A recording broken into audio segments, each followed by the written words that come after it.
humaniter merupakan istilah modern dari hukum perang, di mana disebut sebagai hukum humaniter untuk menghindari trauma korban terhadap kekejaman perang dan memiliki tujuan yang sama, yaitu untuk mengatur tata cara berperang serta perlindungan terhadap berbagai pihak yang terlibat dalam konflik bersenjata.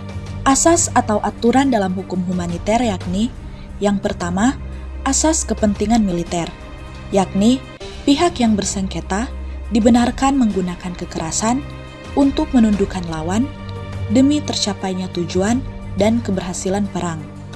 Yang kedua, asas peri kemanusiaan, yaitu pihak yang bersengketa diharuskan untuk memperhatikan peri kemanusiaan. Dan yang ketiga, asas kesatriaan, yaitu dalam perang, kejujuran harus diutamakan. Lalu kemudian kita masuki sejarah hukum humanitar internasional atau HHI. Jadi bagaimana sih sejarah dari HHI itu sendiri? Hukum humaniter internasional adalah hukum yang lahir sebagai upaya penyeimbang antara kebutuhan-kebutuhan militer dan keperluan akan penghormatan akan adanya hakikat manusia. Dalam Konvensi Jenewa 1949 menjadi sebuah hukum positif internasional yang menjadi bagian dari kaidah hukum internasional. Pada umumnya, negara-negara di dunia tidak menyanggah keberadaannya karena memang Konvensi Jenewa 1949 bertujuan untuk memanusiakan perang.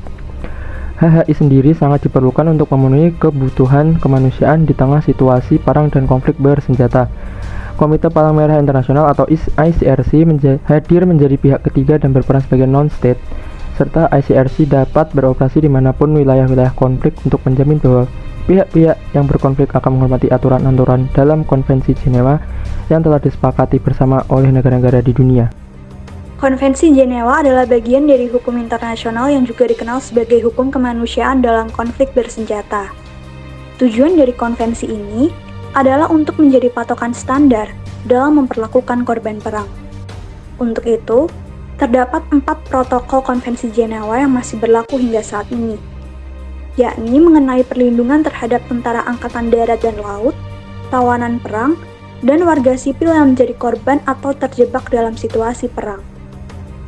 Konvensi Jenewa sendiri diterapkan untuk semua kasus perang yang dideklarasikan dan tanpa deklarasi oleh pihak-pihak yang bertikai, serta berlaku bagi semua negara yang menandatangani dan menerimanya. Latar belakang perang Palestina dan Israel. Kedua negara ini telah berkonflik sejak lama. Perang yang berlangsung antara kedua negara ini ada beberapa faktor penyebab, diantaranya memperebutkan wilayah kekuasaan dan juga melibatkan kekerasan antar kedua negara tersebut. Perang telah dimulai sejak 1900-an. Kemudian PBB memutuskan untuk membagi kedua negara tersebut, tapi Israel tidak menyetujui hal itu sehingga mereka terus melancarkan serangan kepada Palestina. Kemudian Israel juga ingin menduduki kota Yerusalem dan Gaza dan memonopoli Palestina. Hal ini diperparah dengan dukungan yang diberi oleh Amerika Serikat. Korban sepanjang perang ini telah banyak memakan korban, termasuk anak-anak.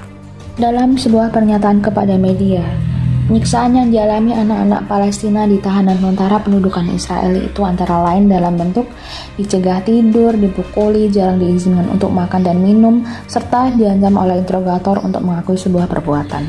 Hal ini tentunya bertolak belakang dengan perlindungan yang seharusnya didapatkan oleh anak-anak korban perang berupa kehidupan yang layak, seperti mendapatkan asupan makanan yang cukup, pakaian, serta perawatan medis dan tempat tinggal yang layak.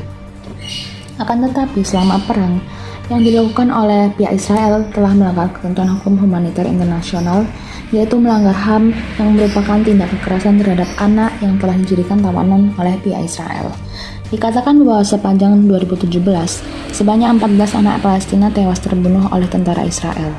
Dan sejak tanggal 28 September tahun 2000 hingga 2018, tercatat sebanyak 2.167 anak Palestina sudah terbunuh.